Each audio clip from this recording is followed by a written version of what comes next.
In this video, we'll take a look at how we can add conditional formatting into the Google Sheets that will correspond with each of the online safety tests.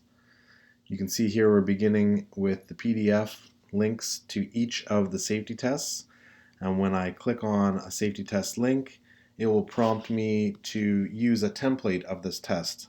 This template will be saved in the root of your Google Drive online space and for you to organize as you see fit.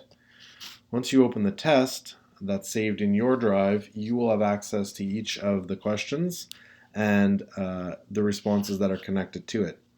To collect responses, you'll need to share this with your students. You'll click on the Send button, and you can send this a variety of ways. You can send it via email to your students if you are interested in adding email addresses. I think if you type names, the email addresses may populate. So you can see that they'll bring a list of email addresses that match up with the name you type in, so that may work. Or you can use a link that you can share on your Google Classroom or in your Moodle course.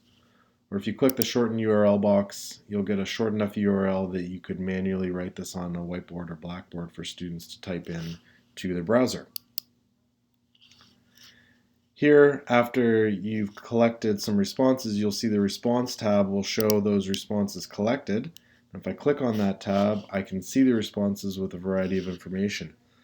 In this space, we want to create a spreadsheet that is linked with the questions that have been responded to. So I'll create that, and it will also be populated in the root of my Google Drive folder. So here you can see in the spreadsheet, I can see the scores for each of the students and the times and date that they were completed. And if I scroll all the way over to the end, I can see that teacher observation has been requested for the use of the drill press. So this is a little bit of scrolling, and we want to use conditional formatting to make this a little bit more visual, a little bit easier to see. So if I click on Format and Conditional Formatting, I can enter a range of data that I want to include this conditional formatting with. And to ensure that I am able to see all of the entries, I'll make a nice long range. So I know that I'm beginning in cell A1 and I want it to end all the way over in cell T100. And that will ensure that I'll be able to collect 100 responses. If I have more than that, I can simply come in and adjust this range later on.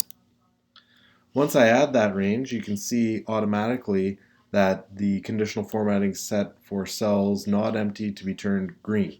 So in this case, any cells that aren't empty in that range are turned green.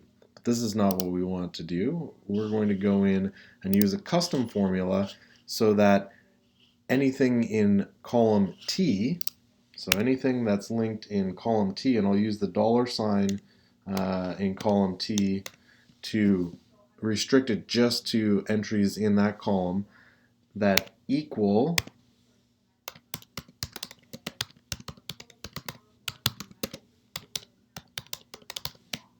teacher observation requested will be turned red, so that I know I have a number of teacher observations to complete.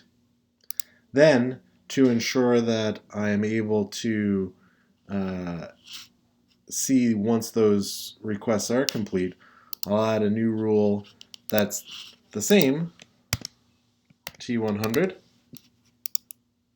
is my range. My custom formula will be the same, equals $T.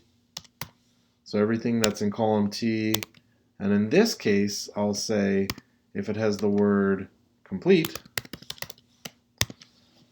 it will turn green. I can set this so that there's no anything that in column T that has nothing will turn green, but then it will turn all the cells below it green, which I don't want. So I'll go back to complete. Once I've set that, now when I go in and I change this to say complete, I'll know, and you can see it has to be exactly what what you've included in that conditional formatting, you'll see now that I can see I've completed observations for Barney and Crystal, but Amy and Danny need to have observations completed. So that's how you can add conditional formatting into your Google Sheets to make a little bit more visual cue for those teacher observation requests.